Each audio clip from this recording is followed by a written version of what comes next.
Salam saudara-saudara yang terkasih di dalam nama Yesus Kristus, satu-satunya Allah yang benar. Kembali bersama dengan saya untuk mengajak saudara-saudara sekalian belajar tentang kebenaran firman Tuhan. Saudara, saat ini saya mau mengajak saudara-saudara berbicara tentang pemuji, musisi dan pemuji Kristen, penyanyi dan musisi Kristen. Saudara, kekristenan tidak pernah luput dari yang namanya pujian, yang tentunya sepaket dengan musik. Tetapi saudara-saudara yang terkasih di dalam nama Yesus Kristus, Allah yang benar, tahukah saudara, keberadaan saudara tidak hanya pinter bernyanyi atau bermain musik, itu perlu.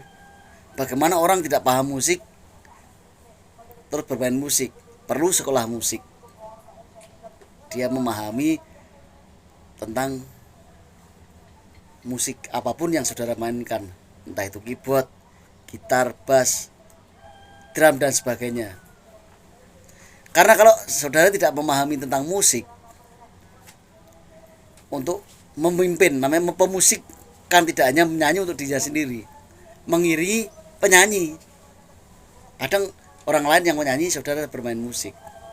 Kalau saudara tidak belajar musik secara benar, bagaimana saudara akan mengiringi orang lain bernyanyi? Kedua, penyanyi juga begitu. Bernyanyi itu saya tidak berkata suaranya bagus atau tidak bagus, lancar atau serak. Saya tidak berbicara tentang itu.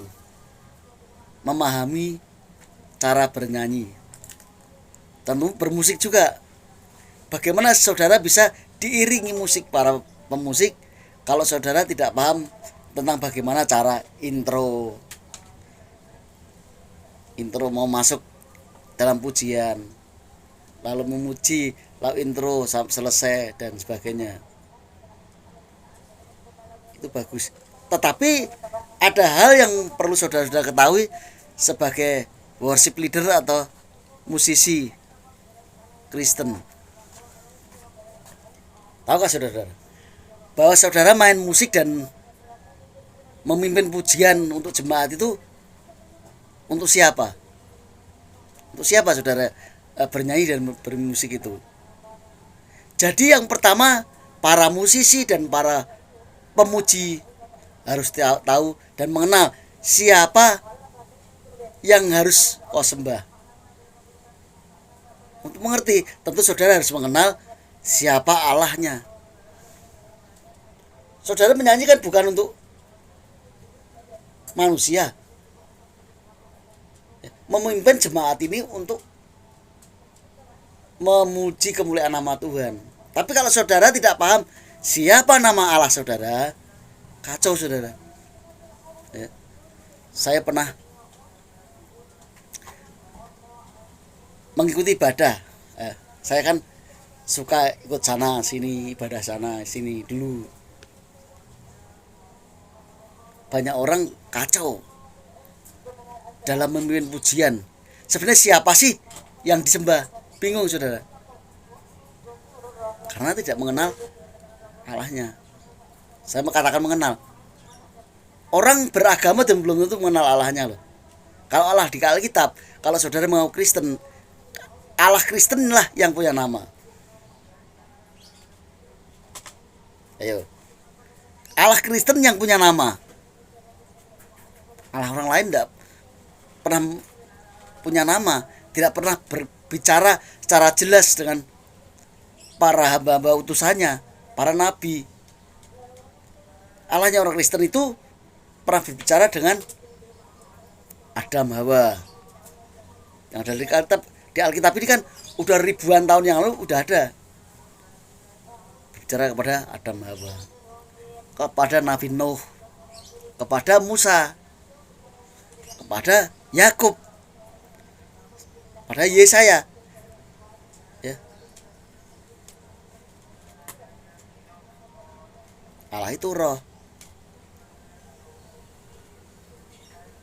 Tapi Allah juga mengenal dirinya punya nama. Ya. Saudara, kalau seorang pemimpin pujian atau pemain musik Kristen harus tahu persis siapa nama Allah kita. Di mana Anda mengetahui? Di Alkitab. Untuk mengetahui siapa nama Allah kita, dengarkan YouTube saya itu berbicara tentang siapa nama Allah orang Kristen. Ya, salah satunya ya ini, salah satunya. Kita buka Roma 16 ayat 27. Ya, saya bacakan Roma 16 ayat 27. Bagi Dia satu-satunya Allah yang penuh hikmat. Allah itu satu yang penuh hikmat. Oleh Yesus Kristus segala kemuliaan sampai selama-lamanya. Jadi artinya saudara itu memimpin pujian dan membawa jemaat untuk memuji Tuhan itu memuliakan nama Allah yang penuh hikmat itu. Dan saudara harus memuliakan nama Allah sampai selama-lamanya. Ya. Artinya begini, Allah itu harus dimuliakan sampai selama-lamanya. Siapa Allahnya? Kalau menurut ayat Roma 16 ayat 27. Ya. Oleh Yesus Kristus segala kemuliaan sampai selama-lamanya. Amin. Jadi yang ada muliakan, kita muliakan semua, itu adalah Yesus Kristus. Itu nama Allah. Jangan muliakan nama lain. Ya. Kalau saudara hal ini aja saudara tidak ngerti, saudara perlu belajar, jangan terlalu ambisi atau kepingin menyodorkan diri untuk memimpin pujian. Pujian itu yang dipuji Allah, bukan manusia. Ya. Bukan teman saudara, bukan pendeta saudara. Yang dimuliakan sampai selama-lamanya itu adalah Allah. Siapa itu? Yesus Kristus. Saya ulang ya. Bagi Dia satu-satunya Allah yang penuh hikmat. Allah yang penuh hikmatnya satu-satunya hanya Dia. Terus oleh Yesus Kristus segala kemuliaan sampai selama-lamanya. Jadi dimuliakan nama Allah artinya Yesus Kristus. Harus tahu dulu. Oh, kita semangat sekali bangun pujian. Ya. Boleh semangat atau tidak semangat, maksudnya lagu semangat atau slow atau lagu datar-datar itu tidak masalah. Tetapi yang perlu ketahui saudara, sebagai seorang pemimpin pujian di dalam ibadah-ibadah, saudara harus tahu bahwa yang dimuliakan sampai selama-lamanya itu adalah Allah yang satu itu, punya nama Yesus Kristus. Kalau ini saudara ngerti, kita semua akan tenang karena sudah tahu persis siapa yang disembah, siapa yang dimuliakan.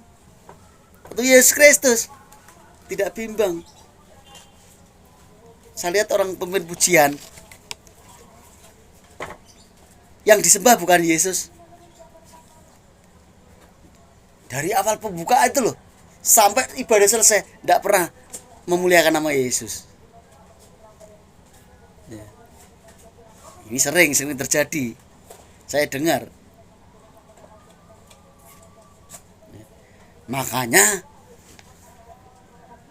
saudara itu perlu belajar dulu mengenal Allah saudara itu siapa. Kalau orang memimpin lagu, memimpin nyanyi itu semua orang bisa. Ya, semua orang bisa, saudara-saudara. Menyanyi itu semua orang bisa. Menjadi memimpin pujian semua orang bisa. Saya yakin kalau bisa nyanyi dan berani. Tapi saudara tahu enggak? Tahukah saudara siapa yang harus saudara muliakan? Harus saudara sembah, saudara tinggikan. Kalau saudara tidak paham ini, makanya ibadah kacau. Karena saudara tidak paham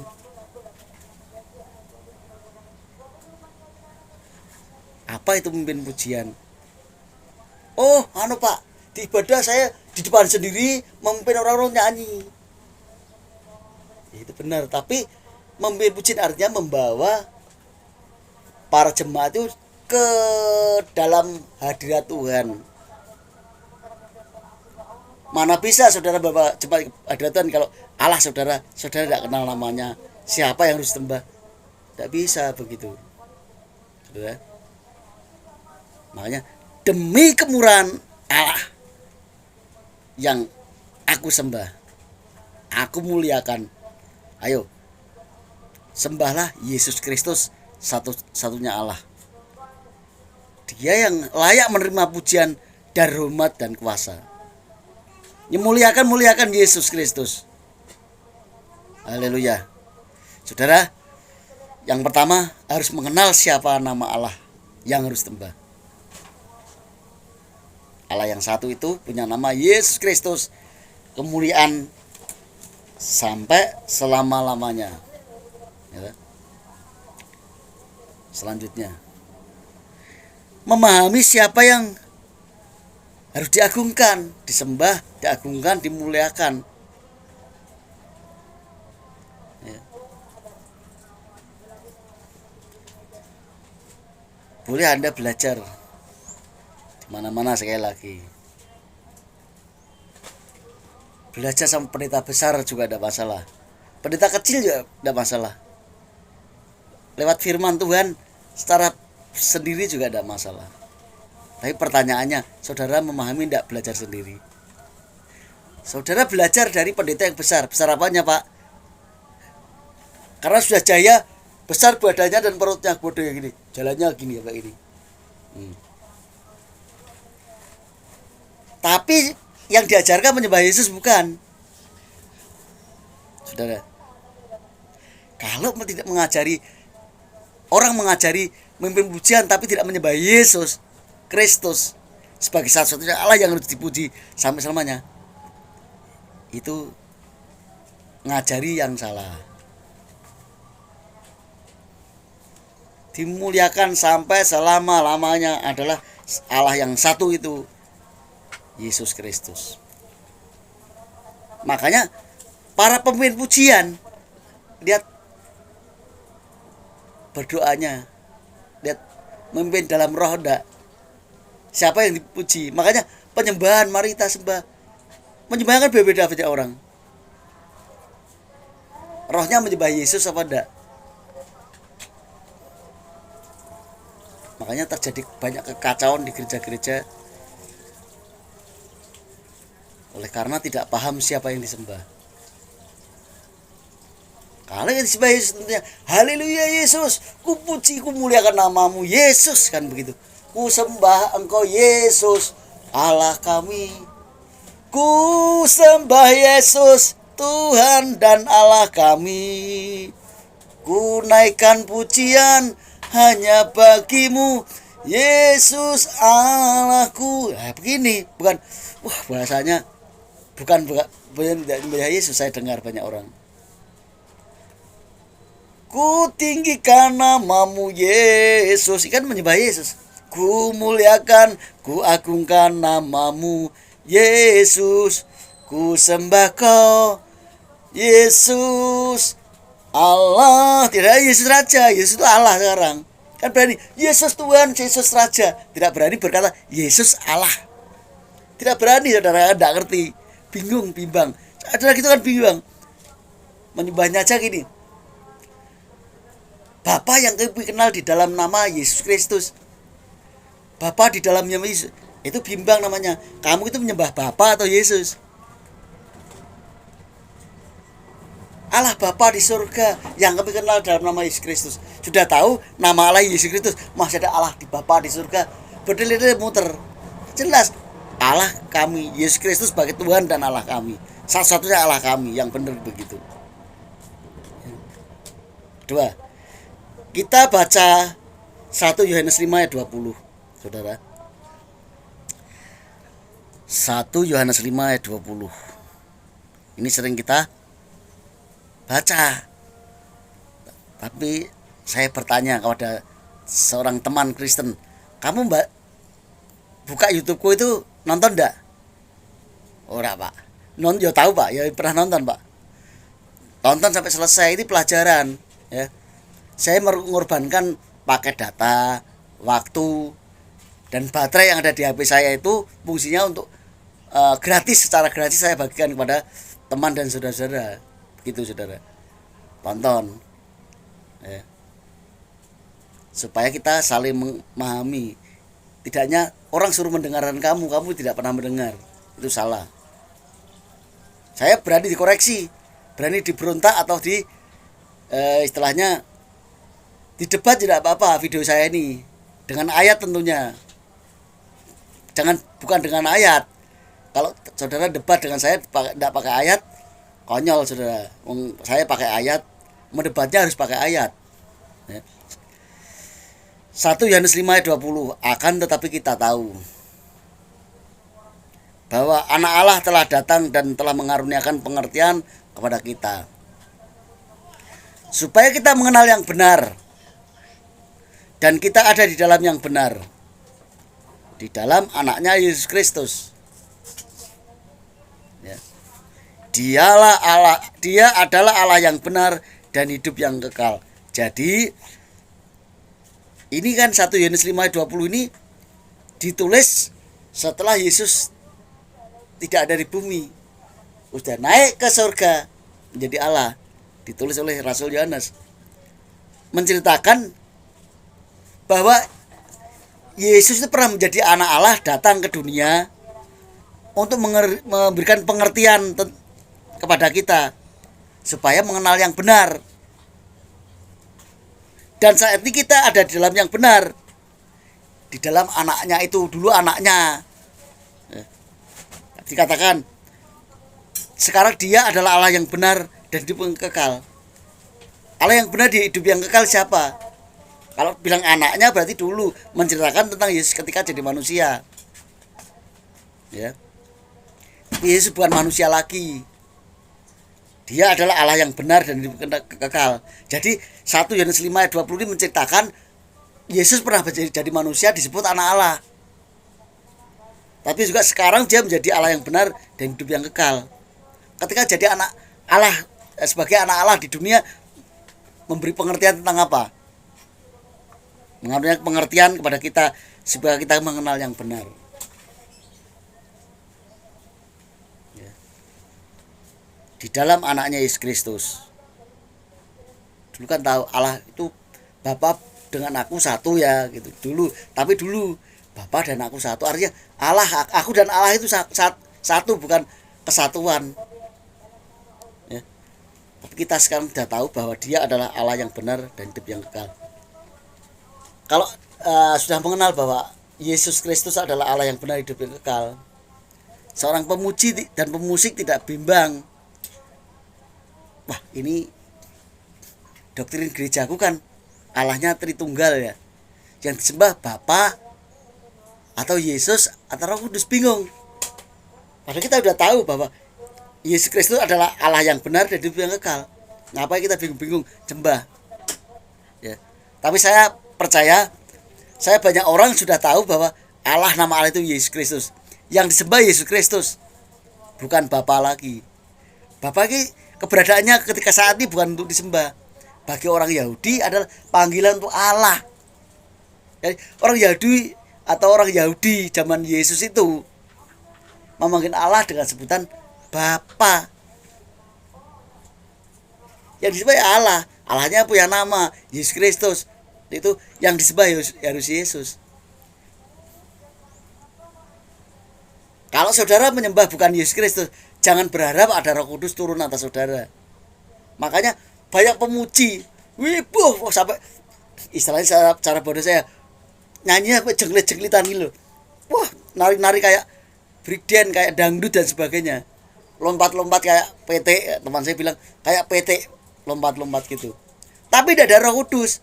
Itu roh yang dibuat-buat kudus. Wong saudara tidak menyembah Yesus Kristus. Mana bisa Roh Kudus ada di tengah-tengah orang ibadah yang tidak menyembah Yesus. Ya.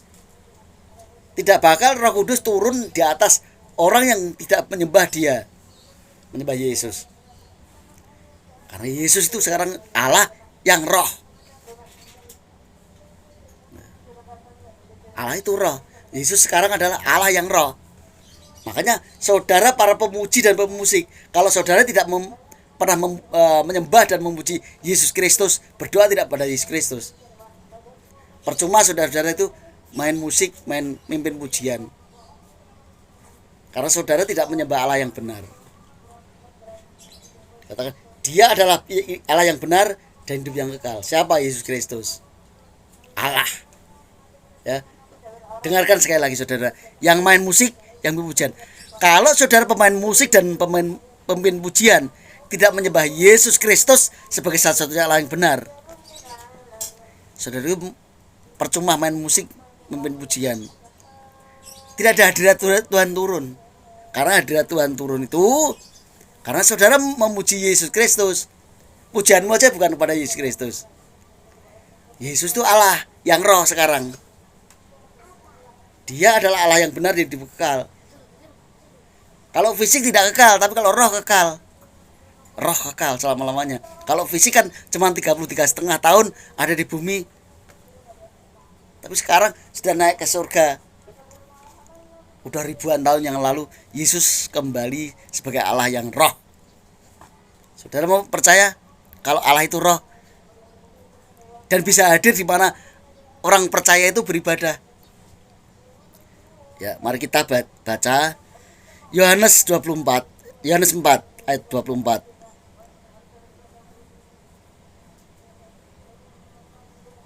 Allah itu roh dan barang siapa menyembah dia, menyembah Allah itu harus menyembahnya dalam roh dan kebenaran. Kalau saudara menyembahnya aja tidak benar, bagaimana roh Allah bisa hadir di tengah-tengah saudara?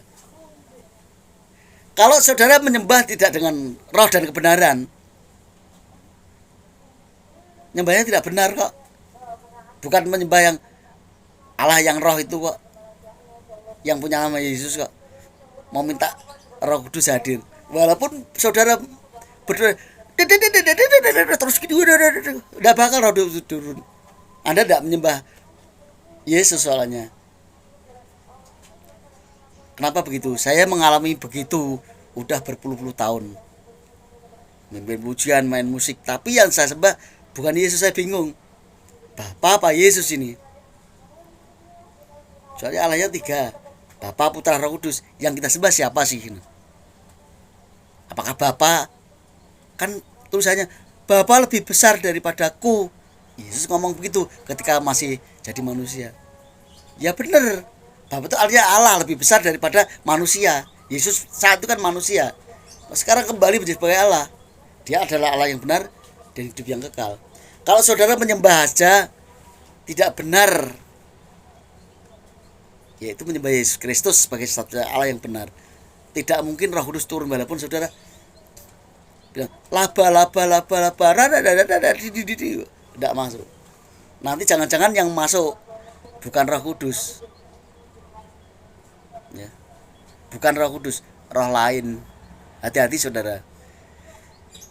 Ciri-ciri Roh Kudus hadir di tengah-tengah orang percaya itu kalau saudara beribadah di dalam Yesus Kristus. Artinya ibadah kepada Yesus Kristus. Ya. Kita lihat bahwa Yesus itu sekarang roh, Allah yang roh. Saudara, saya tunjukkan ya ayatnya ya. Saudara buka Kisah Para Rasul 16 ayat yang ke-7 dan 8 saudara.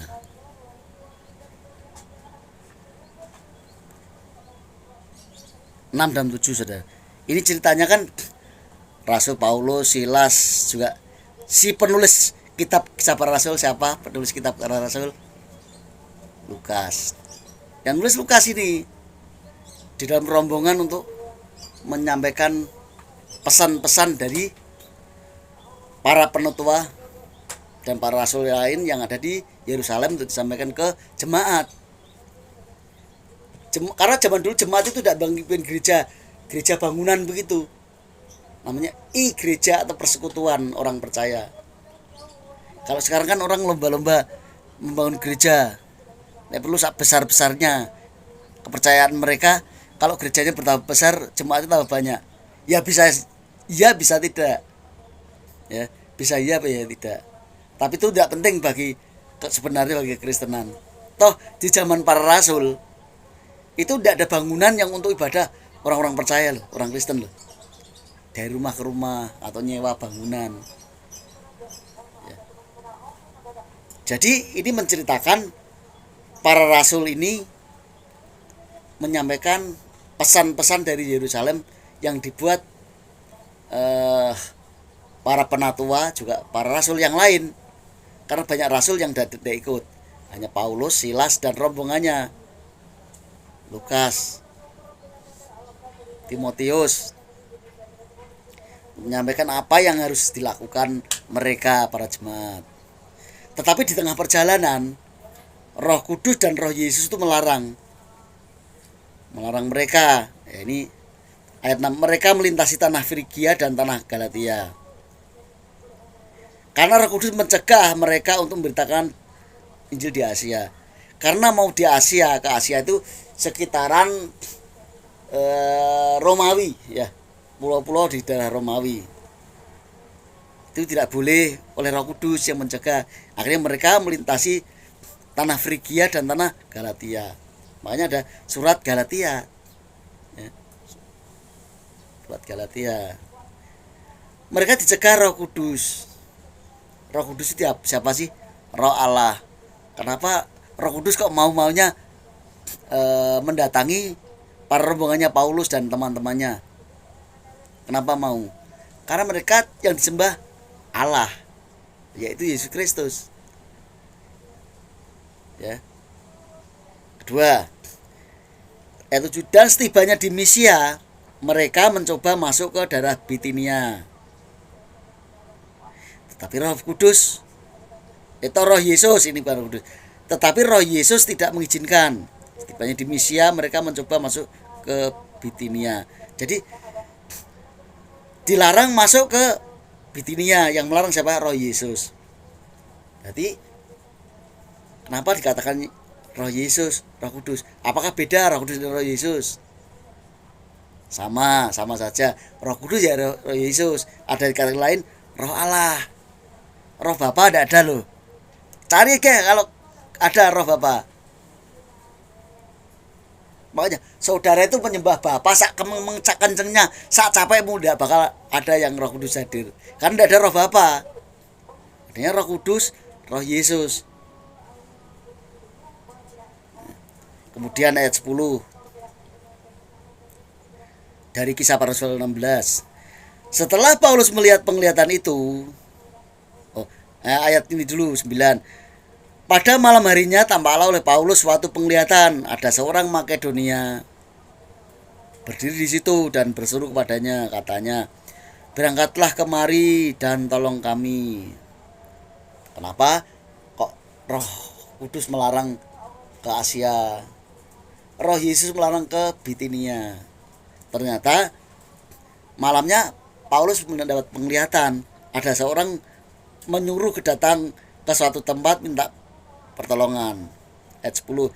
Setelah Paulus melihat penglihatan itu, segeralah kami mencari kesempatan untuk berangkat ke Makedonia. Berarti Makedonia yang minta pertolongan. Karena dari penglihatan itu kami menarik kesimpulan. Ya, ini dengarkan apa yang saya katakan. Karena dari penglihatan itu kami menarik kesimpulan. Dengarkan kesimpulannya apa ini? Bahwa Allah telah memanggil kami untuk memberitakan Injil kepada orang-orang di sana, di mana, di Makedonia. Kesimpulannya apa? Roh Kudus, Roh Yesus adalah Allah. Saudara, kesimpulan mereka para cerdas. Siapa yang nulis ini? Para rasul. Roh Kudus, Roh Yesus adalah Allah. Jadi saudara-saudara, para pemain pujian, para pemain musik, saudara tidak pernah menyembah Yesus, tidak mengakukan Yesus dalam ibadah saudara. Yesus Kristus tentunya.